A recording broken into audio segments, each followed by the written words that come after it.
Hello everyone and welcome to this session this morning. We will consider experiences of disability within the museum workforce, how to know whether an organisation is disability friendly and ways that we can all take responsibility for improving workplaces for everybody. So I'm Catriona Wilson, I'm head of the Petrie collection at UCL and I'm also a committee member of Fair Museum Jobs. Our panel today is Jess Starns, who is Volunteer Coordinator, Access, Equality and Young People at the British Museum, founder of Dyspraxic Me, artist and museum freelancer only. We have Katie Sawyer, who is Trainee Curator at Bodmin Keep, Cornwall's Army Museum, and Esther Amis-Hughes, who's Youth Engagement Officer. I've just forgotten the name of your workplace, Esther. Would you mind saying? I'm so sorry. No problem. It's Leeds City Museum. Of course it is. Leeds Museum. Yeah, thank you. Thank you. Well, great start. So welcome everybody and thank you so much for being here today. This is an extremely important subject and I think everyone needs to learn from what our panel is going to share with us.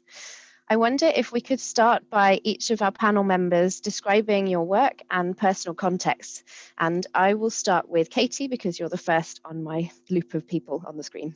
Thanks. Great. Hello everyone, as Catriona said, I'm a trainee curator at Bodmin Keep, although actually I've just finished yesterday. And my work was it was collections based whilst we were in Cornwall. And then obviously because of the pandemic, it pivoted immediately to digital and we did lots of newsletters and videos and podcasts and all sorts of fun things. And my personal context is I have ME or chronic fatigue syndrome. I'll probably use the terms interchangeably, which is a neurological condition that really severely limits my energy. And I've been ill for 3 years and I identify as disabled. Thank you very much, Katie. Jess, would you like to go next, please? Hi, I'm Jess and I work at the British Museum as the volunteer coordinator for Access, Equality and Young People. So in my role at the museum, I support people to volunteer at the museum and also coordinate volunteer programs that are to do with equality. And there's lots of different things within that job, but one of them might be of interest today is we've been piloting placements for young people who are autistic to volunteer behind the scenes, and we've also started working with Leonard Cheshire to develop volunteer placements for disabled young people. I'm also the founder of Dyspraxic Me, which is a charity for young adults who are dyspraxic.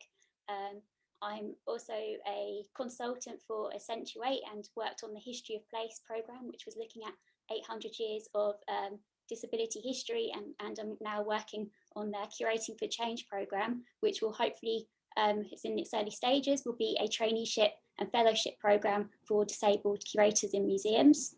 I'm also a freelance artist and currently during lockdown been going on virtual walks with people who are shielding. So I've still got time this week if anyone's shielding and wants to come on a virtual walk with me, get in touch. And I'm also the founder of the Neurodiversity Museum. So I've been researching objects related to neurodiversity in museum collections. And this year I'm also part of the British Art Network Emerging Curators Group. Wow, Jess, what an incredible list of things. Wow, thank you very much. And Esther, please. Wow, well, I'm here as your token person that doesn't know as much as the other two, for sure.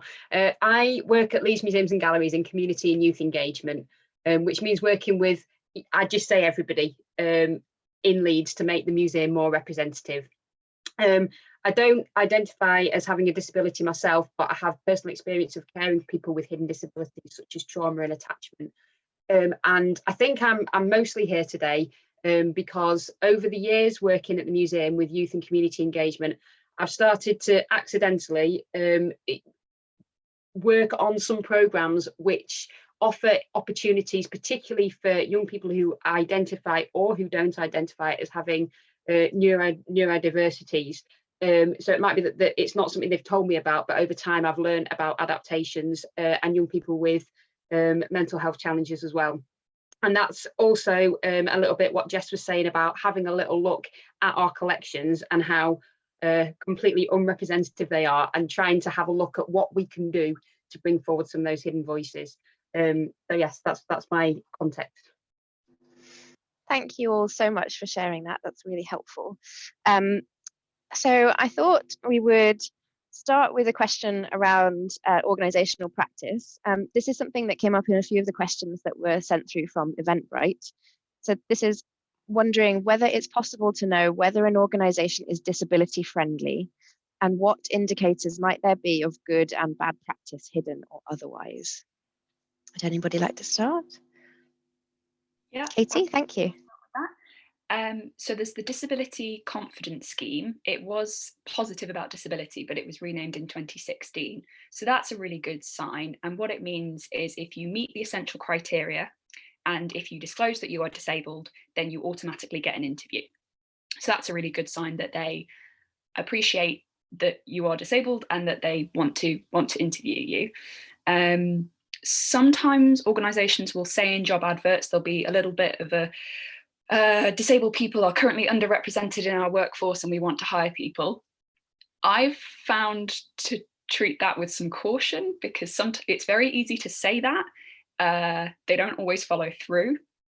So I would then look for more proof. So I've looked at employee statistics. If they're a big enough organisation to say how many of our employees are male, female, disabled, what ethnicity are they, that's a really good sign because you can say, okay, well, are you actually employing disabled people? Like, put your money where your mouth is. A sort of nastier way to find out is Google the organisation and Google disability discrimination. And if you find a bunch of cases, then that's a bad sign. And also, do they have an equality statement? So with the magic of Google, you can find all of these things really quickly before you spend hours and hours doing a job application. So if you are concerned about an organisation and it's really important to you that they are disability friendly, I would do a little bit of research first rather than wasting your time, because there's nothing worse than doing a job application and then finding out that actually they were never going to hire you because they're really, really bad at hiring disabled people. Thank you. Yes, Jess, did you want to? I guess another way is to see how they welcome visitors. For example, do they tell like stories around disability for their collections, have captioning for events, and have things like visual maps and videos on their Visit Us page. But I also think a good indicator as well is through their HR. So I think HR is usually a good place to start to see if an organisation is accessible. So are they quite open to reasonable adjustments when you get to the interview stage or during the application stage? Are they willing to make adjustments to help you to apply?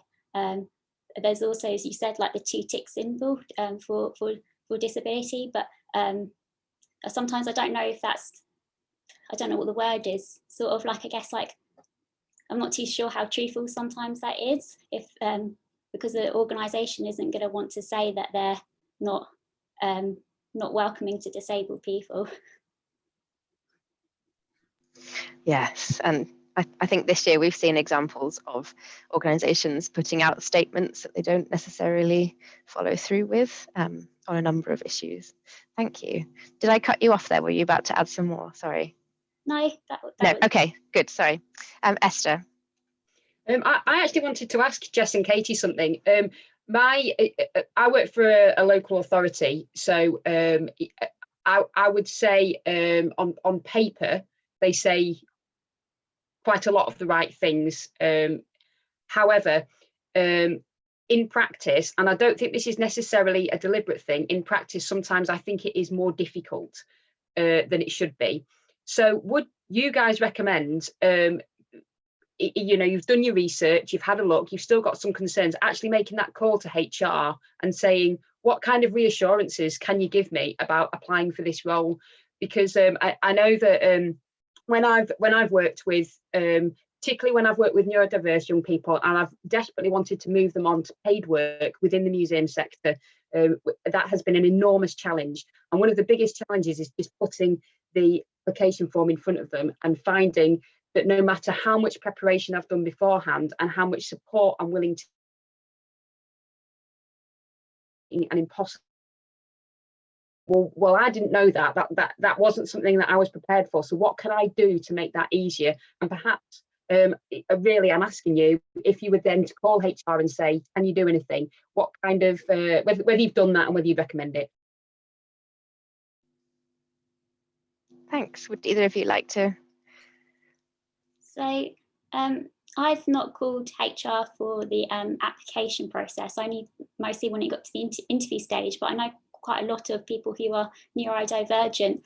Filling out a form is a really difficult task because it requires effective functioning skills, which quite a lot of neurodivergent people have difficulty with, and it's something so that's difficult. So like being able to look at a form and know where you're supposed to put the information is really overwhelming. For me, I prefer forms where you can just copy and paste. So like I've worked with someone like you, Esther, who's helped me put together like the usual like statements of when I've worked well in the team, and then I can just copy and paste into the form. But I think that requires quite a lot of practice to know where you're supposed to put the information in the first place. So no, I've never called HR at that beginning process. Yeah, I've not worked in organisations that were big enough to have an HR, but I have taken to emailing them because I'm looking for remote work, I'm shielding. So I've taken to emailing organisations and going, hello, can this role be done remotely because I'm shielding? And if they go, no, absolutely not, you have to come in, I go, okay, that's fine. And that's the end of that. And then if they say, oh yes, I'm sure we could work something out, then that's a really good sign to carry on. But that means you're disclosing very early. It means you're immediately saying, hi, I'm disabled. And then if you're not sure if the organisation is disability friendly, you've sort of outed yourself as disabled. So it's a really tricky thing to decide. Thank you. And thank you for the question, Esther. That really helpfully moves us on to my next question, which reflects what Faith has said. So Faith in the chat has said, in an interview, when they ask at the end if you have any questions for them, do you think it would be off-putting to ask how they would make working at the organisation accessible to you? And so I was going to look at or ask you to think about disclosing disability and when to disclose and how. So again, like another excellent question that came through Eventbrite is, I was diagnosed with a disability pre-pandemic and I haven't worked in the industry since. I'm nervous about applying to any museum job because I'm unsure whether to disclose or not, or whether my condition will be held against me. Have you found that disclosing has held you back from roles? Would you like to have a go? Okay, Katie? Yeah, so I've disclosed at all 3 stages. So I've disclosed, 4 technically. I've disclosed before I even applied, at the application, at the interview, and then after I've had the job offer. And each of them has kind of got pros and cons. I tend to go for after the job offer, and it sounds awful, but then if they go, oh, we retract the job offer, then you know that they're being discriminatory. And if you wanted to, you could have a case for, take them to court if you wanted to do that, which you probably don't. But I think it's easier to disclose when you can see them. So at an interview stage, obviously it'd probably be a remote interview at the moment, but because then if they sort of go, oh God, what's that disability? What does that mean? You can go, oh no, this is what it means. These are the reasonable adjustments I would need. You can have that time to explain it and to make them aware that it's not a big deal, that you just need some reasonable adjustments and that you're really capable of doing the job. Whereas if you put it in an application form, they can just go, oh, well, we can't be bothered. And especially at the moment, I mean, some of the jobs I've been applying for, they're having double, triple the amount of applications that they normally have. And you don't want to give them an excuse to discriminate, which is awful. And you shouldn't have to hide your disability so that someone else doesn't discriminate against you. So at the end of the day, it's your choice to decide when to disclose. But yeah, each of the sort of stages has got different pros and cons. It's a really tough decision.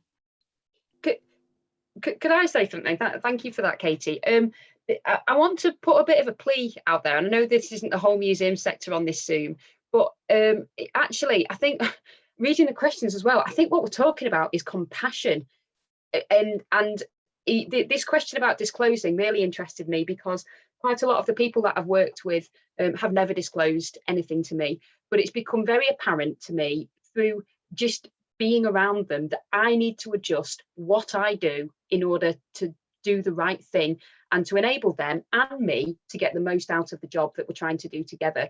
And I think that quite often we get caught up in policies and procedures, but if we are compassionate to people and their needs, a wide range of needs, then we will all do better at our jobs and at being human. And I think that's really important. A lot of these Fair Museum Jobs summits have been about equality in the sector, and I think there's an awful lot to be said about just being understanding.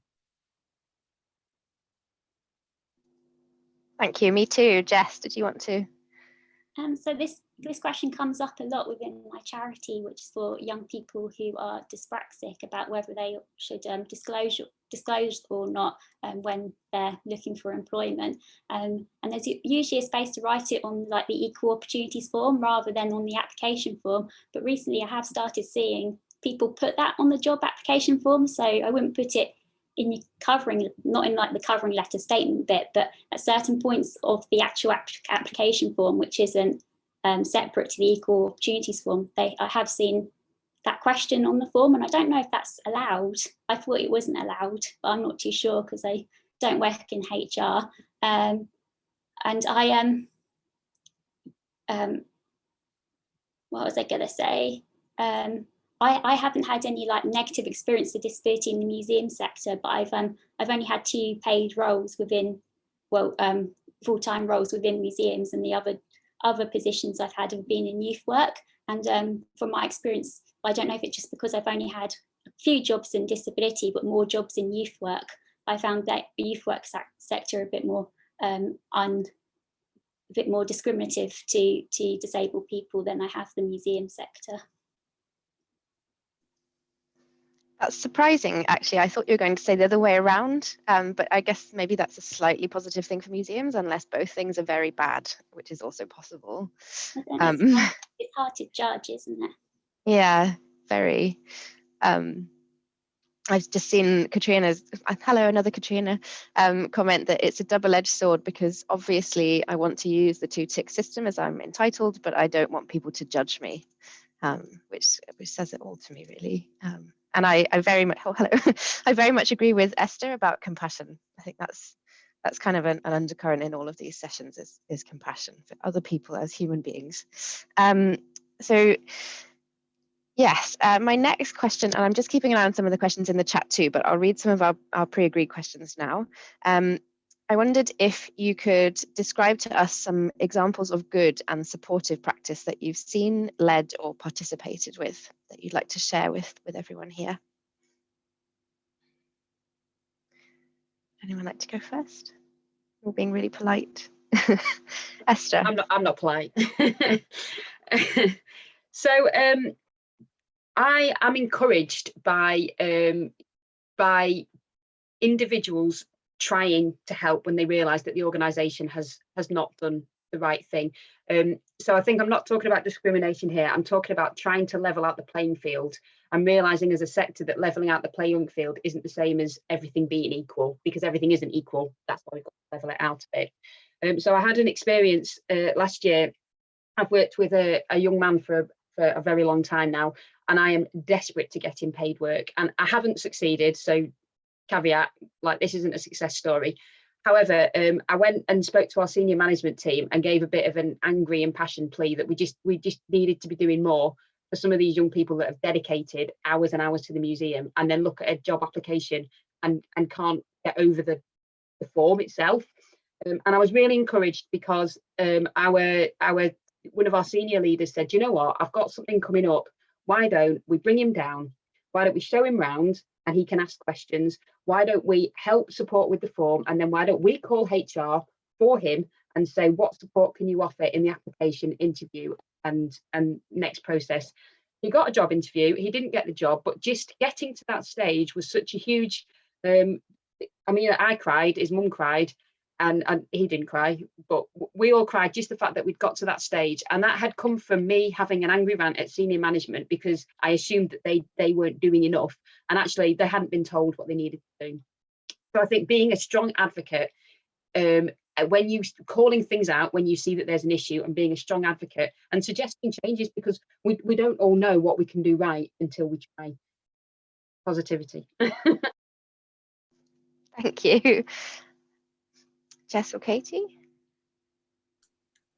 Jess. So it was a long time ago now, it must be coming up to 10 years ago, but I went for a traineeship at the National Trust, and I haven't seen this since, but they had different ways that you can apply for the traineeship role, and one of them was to do a collage, because I think sometimes when we think of applications, because we're quite verbal, I guess, as most human beings are quite verbal people, that usually it's either a written form or to do so with verbally with words, but I've never seen it before where you can submit a collage with all your images of thoughts of what to answer the questions, and I think in images rather than in words. So I found that really great, and apparently I was the only person though that applied for the role with a collage, and that's why they were interested to speak to me, because I did the application so differently. I think in other organisations that I've been for job interviews for, they've paid for travel as well, which I think if you can, that also removes like a barrier into applying for a role. Other things I've seen that I prefer is having more of a conversation than having questions that don't really interlink with other questions. So you can go from like safeguarding to how creative you are within a few minutes, and you've been taught that's not how you have a conversation, and then suddenly you're in this situation, which is then how you're supposed to answer interview questions. But if it's not possible to have a conversation, I think it's quite useful to be able to deliver, well, it depends on your disability, but for me to deliver a presentation where I can answer each individual question, or have the questions like at least a week in advance, so I can be able to think about how they want the question answered, how is it supposed to be interpreted, but also how to recall the information for the questions. Thank you very much. And Katie, did you want to add anything? Sorry, I've slightly spaced out. The question was good practice, yeah? Yes, so we were thinking here just now about good practice in applications and how to help people with disabilities get through the application process and to get into roles. Also, it would be great if you wanted to touch on more broader things, so good practice once in the role as well, or we could move on to that second as you want. Well, so one of the reasonable adjustments I had at my role at Bodmin Keep was a nap chair. So I need 9 to 10 hours of sleep at night, and then I need another sleep in the middle of the day to be able to like function. So I had a big armchair in the attic in the collections store with a duvet and a pillow, and I would go up there every lunchtime and I would have a 20-minute nap.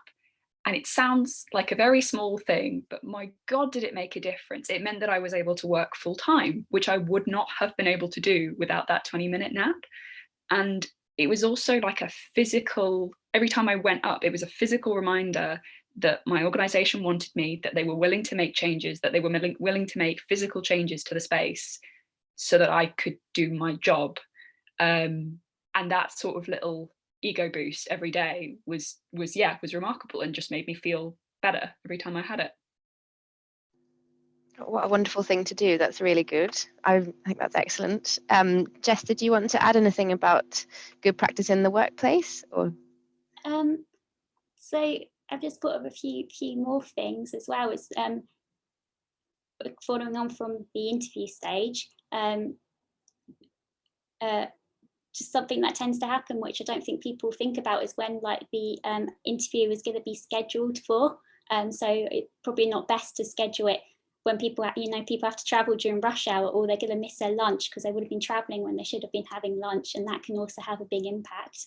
And also just to think about like what you think a museum person like looks like, and how they interact. So like, is it really important that they don't give eye contact or shake your hand? So like, does that really matter to you? And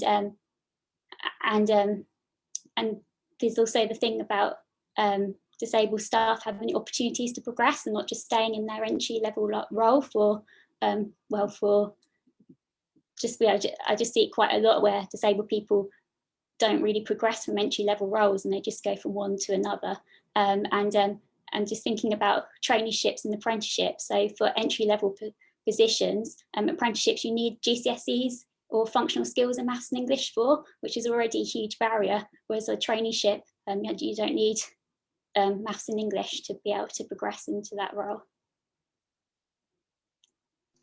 Thank you. That was really, thank you very much for sharing those additional things. That's really appreciated. I've seen quite a lot of comments in the chat. People are saying that having questions in advance for interviews, and that's come up more than once this week as a really useful thing for many people. It's definitely something I'm now thinking about for how I do interviews, for sure. There are a couple of really excellent questions in here. There's one that I wanted to pick up. There's so many good things in the chat that I'm struggling to find the one. Trina, while you're reading through, could I just address something that was in the chat? Please do.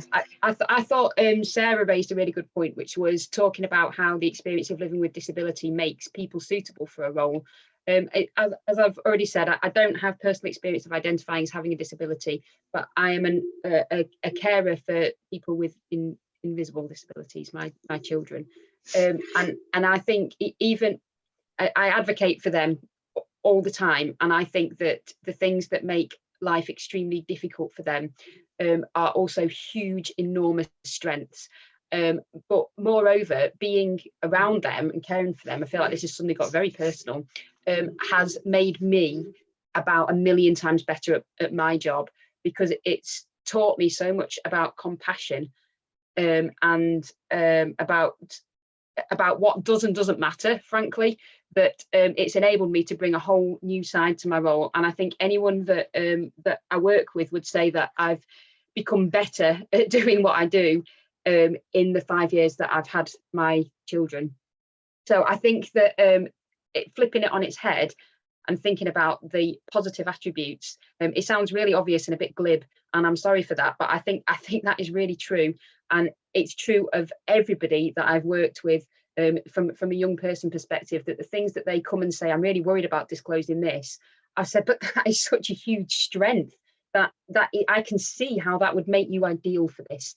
So I think that's really a really important point. And the other thing I wanted to say that is a little bit more depressing is I wonder how many people are in this panel that are from HR, because it strikes me that actually we're all talking about all the things we want to do to help and support, and on the ground and in practice, we're all here. So obviously we're all interested in doing it, but maybe we need to be an awful lot better at advocating to not just senior management, but HR about being more flexible. Thank you. Definitely. Maybe that's something many of us could commit to take away from this session. And there are a couple of questions around that later on, actually, so I'll come back to that a little bit. The comment that I wanted to read out, or the question, is from Loki. And they say, I'm in the process of getting my formal autism diagnosis, more or less confirmed by professionals from dealing with other mental health issues, but no paperwork because the waiting list for tests are so long. But I do have certain needs. Do you have any advice on how to disclose that? I know that certain places require paperwork, which I understand, but also find discriminatory since the process of diagnosis is very difficult if you can't afford private healthcare. I'm always a bit lost on this, as people tend to doubt my claims when I try to explain. Would anyone like to pick that up? Jess? I've never been asked for paperwork to declare my disabilities in a job. I've never heard of that being a thing before, but I know it's saying the waiting list is really long. I've just finished in February I graduated from my MA in Inclusive Arts Practice, and the disability disability officer there at the university, when he met me, because I did it part-time and deferred, so it was probably like 3 years ago, he met me and he said, actually, I think you're also autistic. So he put me on the waiting list for an autism assessment, and that was like over 2 years ago now that I've been on the waiting list.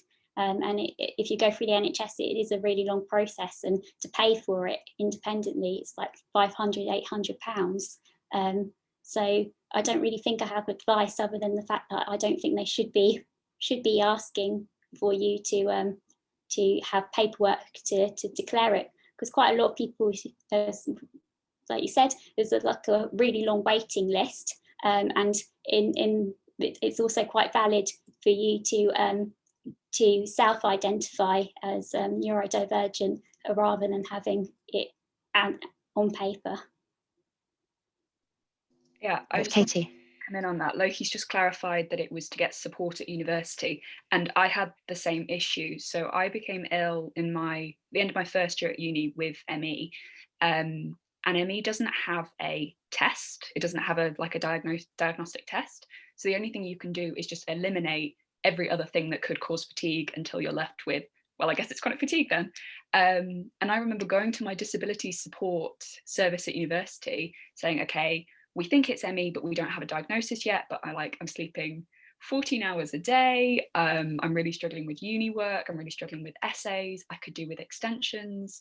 And they said, no, we can't help you, because I didn't have a formal diagnosis. And then once I had a formal diagnosis, they were like, of course, we'll give you all these things. I was like, it's the same thing it was a month ago. I just have a piece of paper now. And it's just so unhelpful, because sometimes you don't get a diagnosis. Sometimes we don't know. Sometimes you're just ill. You just have a chronic illness and you don't even know what it is. And having a name often helps you psychologically because you feel like you're not making it up.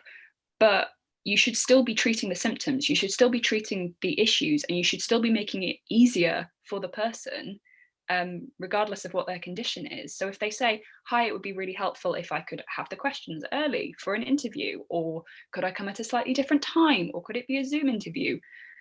Just say yes. They're asking because it'll make their interview better, and you'll get a better idea of what kind of a person they are and how great they can be at the job. So just say yes and just give it to them. Sorry, yeah, that's how I feel about it. Yeah, I'm sorry, Jess, were you about to add something? No. No. Yeah, it is difficult because there's just so much. I don't know what the word is, like administration in place that sometimes just feels like, why is it there? Yeah, I think in many ways that is a problem. Yeah, for many different things, there's too much administration that gets in the way of actually doing the real thing that you need to be doing and the support you need to be giving to people. Sophia has helpfully added that even GP letters can be a good way just to get official paperwork, for example. Lucy has added this question: how do you advise getting support around conditions that are variable so that you can appear well in the morning but could face problems later in the day, for example? It can be difficult working at a lower level to have control over your workload and planning this to navigate flare-up of issues. Seems to follow on a bit from what you were describing, Katie. Okay, so right, well, I'll move on to some of the lists that I had. So I think this one is very important to me in terms of my learning and what I'm going to take away from today. So the question is, how can all of us be good allies to co-workers with disabilities? Who'd like to go first? Katie. Yeah. Just listen. Like if they feel comfortable enough to disclose their disability to you, just listen to them and just believe them as well. You know, if they say, I'm not well enough to do this today, don't go, oh no, but you were fine yesterday. Yeah, it's because it's a fluctuation condition and it's not the same every day. You know, just believe them and just listen. And if you don't know the condition, I know we had a question about going to an organisation and the organisation doesn't even know what your disability means. If you don't know what it means, use Google. Google is your friend. It is not the responsibility of disabled people to educate you about every single aspect of their disability. If they tell you, I have ME, or I have dyspraxia, or I'm autistic, go away, find a charity website. There will be one, the ME Association, you know, the Autism Society, and as Sally Lewis has just said in the chat, Wikipedia. Wikipedia is there for you. Yeah, just go and try and educate yourself about it. And if they want to tell you about it, I mean, I am very open about my ME because I desperately want people to know what it is. I want people to know what my condition is. But as Esther has said, not everyone is open. Not everyone wants to disclose. So yeah, listen. Thank you, Esther. Yeah, exactly the same. We turned off our mics at the same time and we could have spoken at the same time. Listen, if someone is telling you they need something different, do it. You don't need it explaining to you. I think that is hugely important. But the other plea I want to make to the museum sector is put your money where your mouth is. Look at our collections. They are not diverse. We're all doing really hard work to make our collections more diverse. We need to make our recruitment processes equally as diverse. It's no good running volunteer schemes or part-time community projects. We've got to make our recruitment processes accessible to all. And we've all got a job to do that, because if the whole sector campaigns better to HR and tries to change those processes to make them more inclusive, we'll be a more inclusive sector. We're a much stronger voice if everyone does it. This is not just the responsibility of people who identify or have got personal experiences of disabilities, it's everyone's responsibility, because the sector will be better for it. Jess, thanks.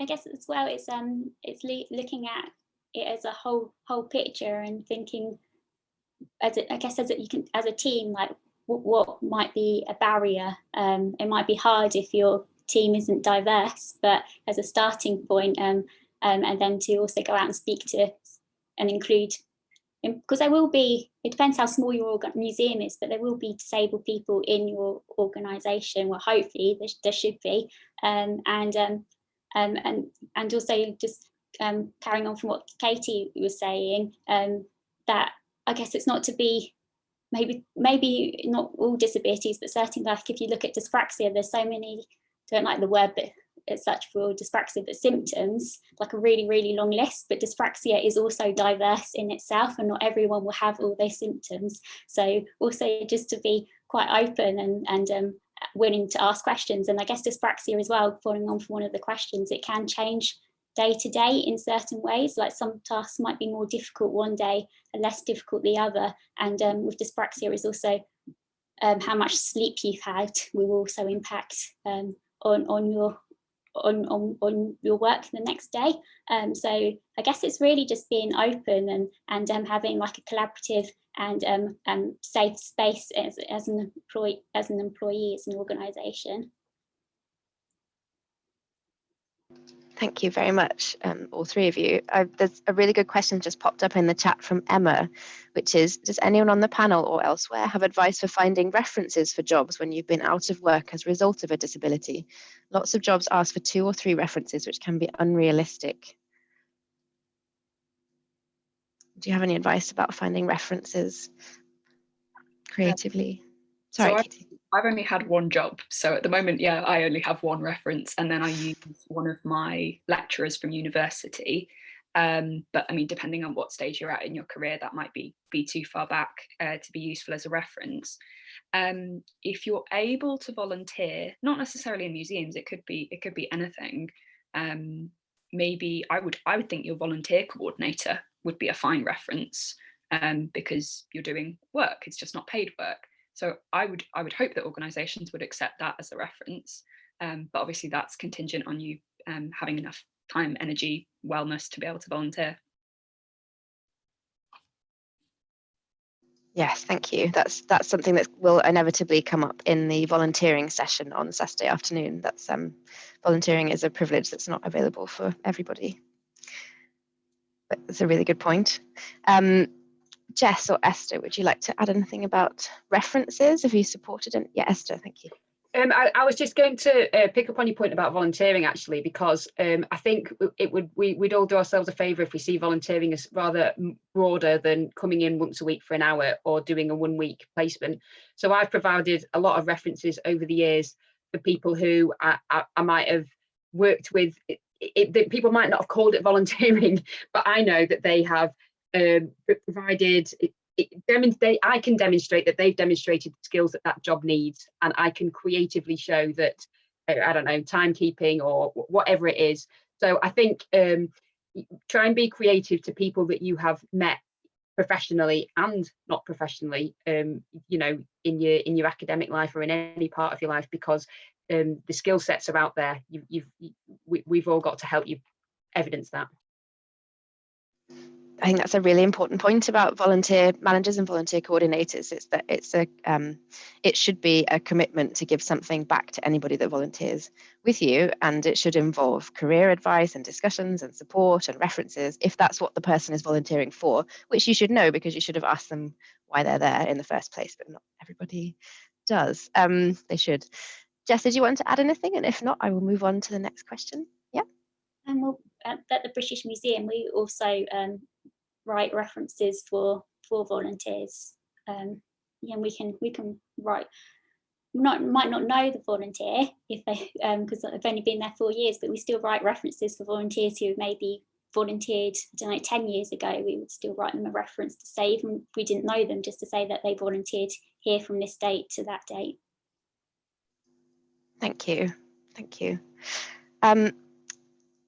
So this time has flown. We've now got 15 minutes left. We've got a couple of questions from Eventbrite that came through previously. So somebody has asked, what do you think is the first thing we should all do when we go back to work to make our workplace more accessible? Do you have any advice? I'm going to go back to HR.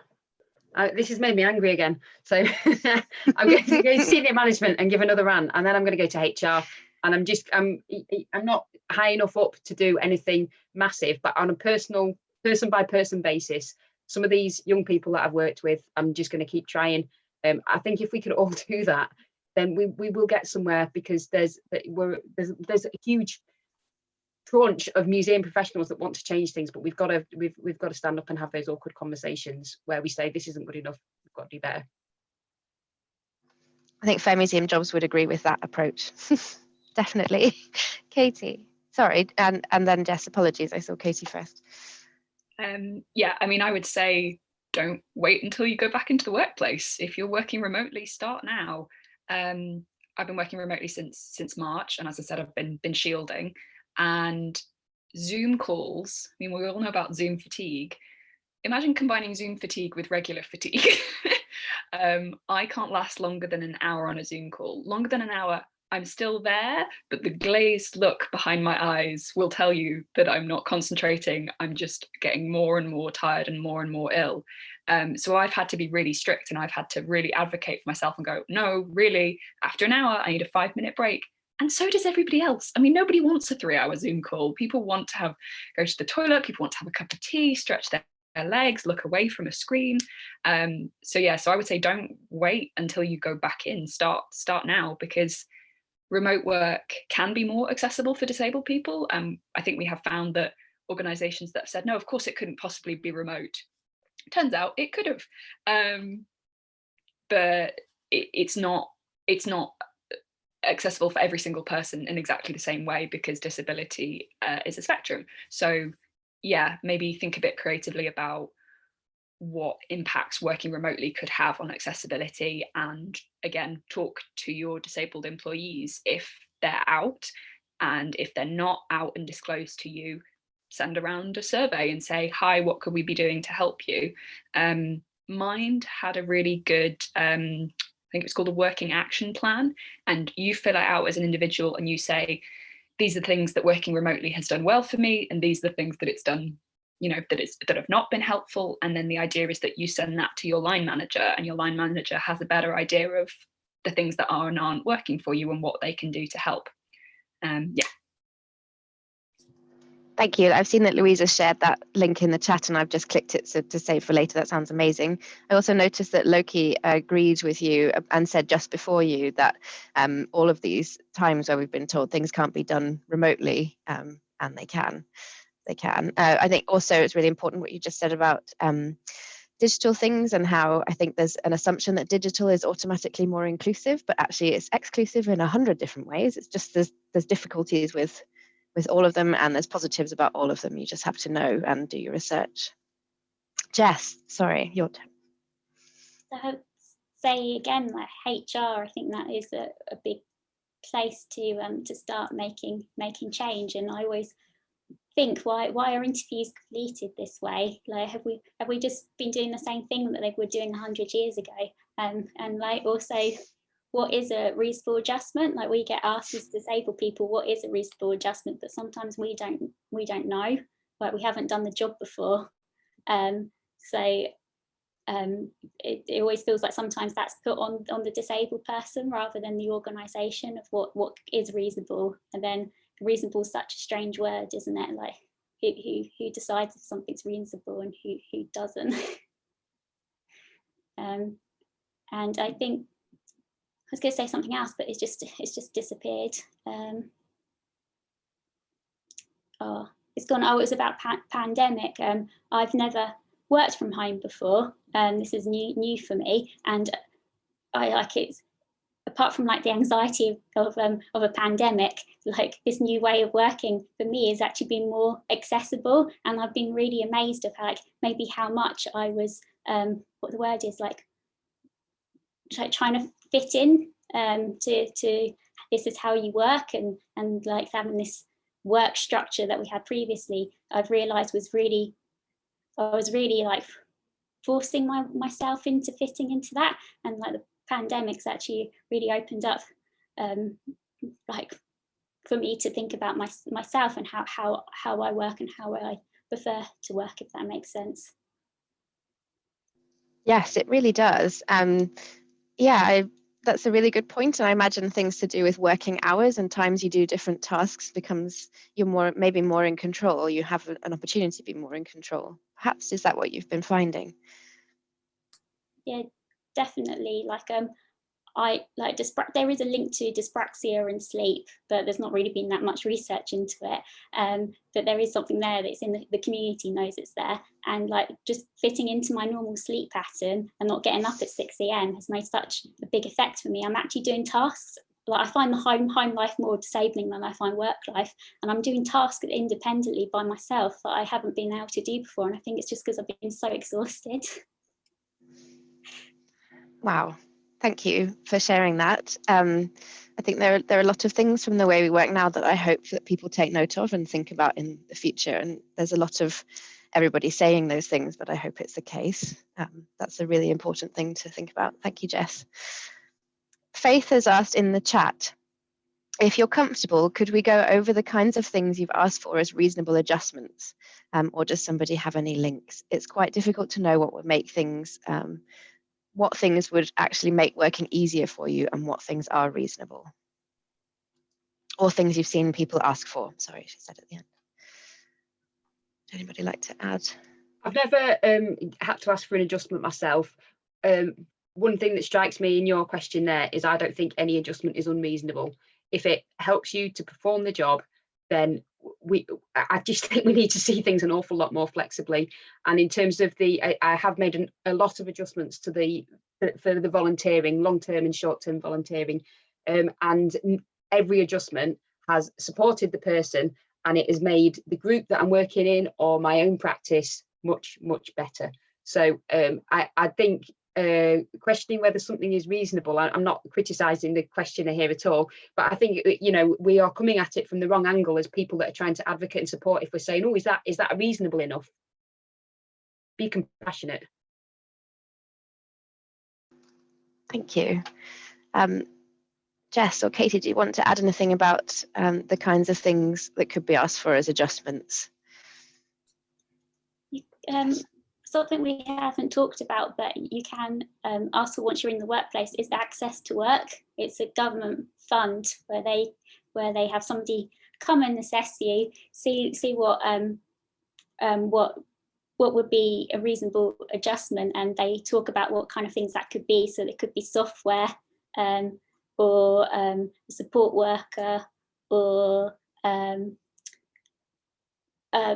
help with your travel costs if you have to get a taxi to work for an example, rather than the bus, and like the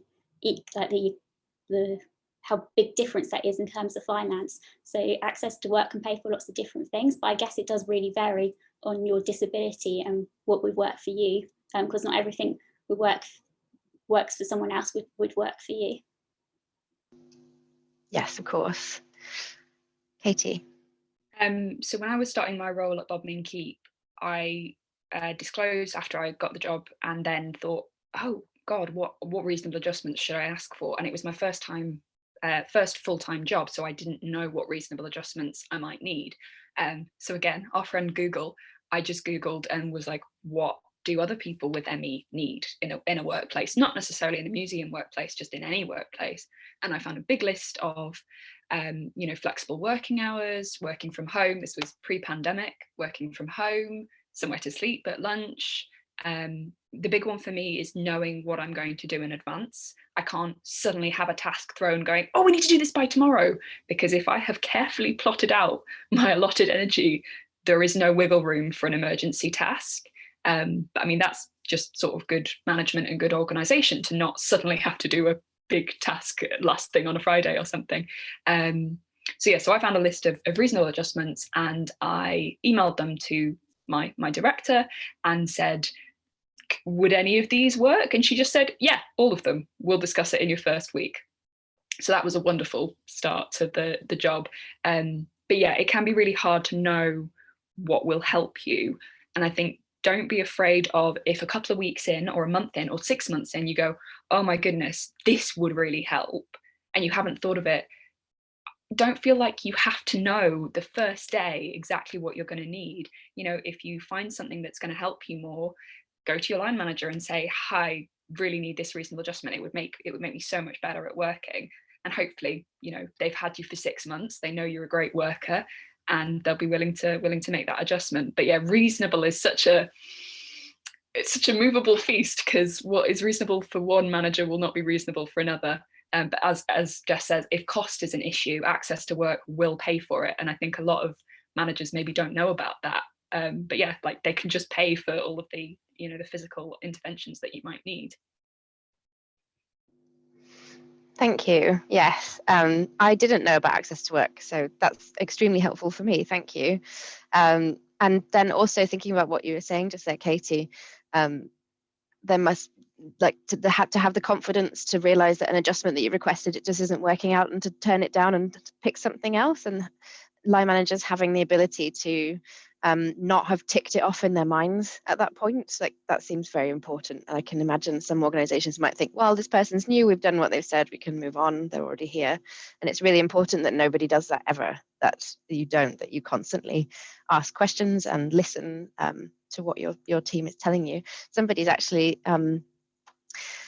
Natalie has asked, what questions are useful to ask colleagues to help us all support each other better? So not in terms of asking individuals to do the labor of explaining their conditions, but in terms of good practice to provide respectful opportunities to speak and to share experiences. What kind of things? I mean, Natalie sort of answered this a bit in her answer around creating this respectful opportunity, creating the space where people feel they can come and talk to you. Jess? So I don't know if it's specific questions, but I guess it's just as a team, just knowing that everyone's an individual, and maybe looking at this as individuals rather than, oh, they're disabled or such and such. So everyone's an individual, because quite a lot of people who are disabled don't identify with that. Like, they are on paper, but themselves don't see themselves as disabled, but they still might need like support to do certain parts of their job, even if they don't see that themselves. So maybe it's more just, rather than using the word disability, is more open to everyone, and it looking at you as an individual, and what kind of things do you enjoy doing? Maybe like what do you think things might take you a bit more time? What do you think we could do collaboratively? Maybe it's questions sort of like that, framing it around everyone as an individual. I love that. Thank you very much. Katie or Esther, we've got a few minutes left if you wanted to touch on that. If not, I've got one last question. Okay, so just in the last few minutes, I wondered, what have we not discussed today that you would like our audience to know? Is there anything that hasn't come up today that you really want everybody to hear?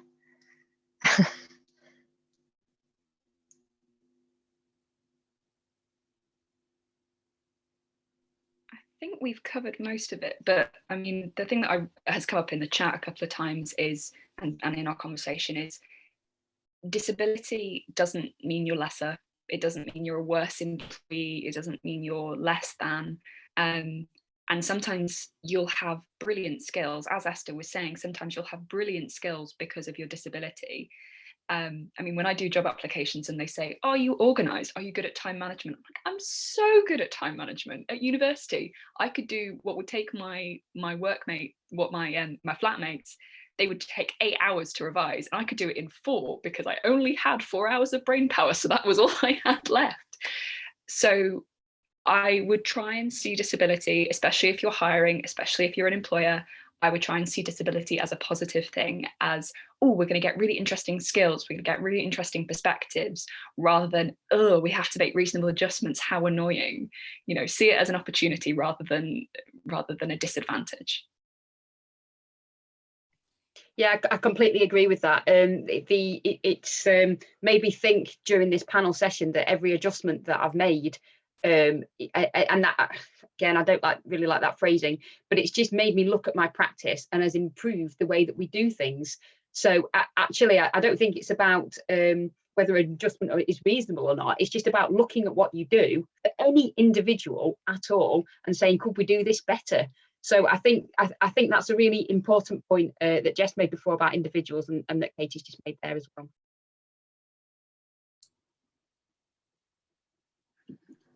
So I think quite a lot of people have heard of the social model now. So that's like the social model of disability is about 40 years old now, and it looks at removing the barrier rather than seeing the person who's the disabled person as the barrier. But there's also lots of different disability models. There's also the affirmation model, which is 20 years old, and that looks at things like it is the social model, but it builds on it further, because the social model was written by physically disabled people, and we now look at disability so differently to what we did 40 years ago. It also takes into account that people are individual, and also like their identity might be more their sexuality or their ethnicity than it is their disability. So again, just looking at people as an individual rather than just seeing them as one thing.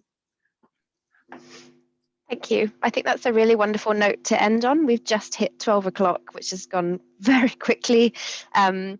Thank you so much to all of our speakers today, and for everybody commenting in the chat. There's so many wonderful things shared here. And again, thank you for holding the space and making it a friendly and welcoming place for everybody to share things. So I'm so glad that you could be here today. And thank you for everyone who came. I hope you will go away with useful things and advice. We'll do more with the things that we've got from this session. There'll be more from Fair Museum Jobs on this subject. And this panel will hopefully be shared online afterwards. So thank you so much, everybody. And yeah, we'll see you another time. Take care. Bye.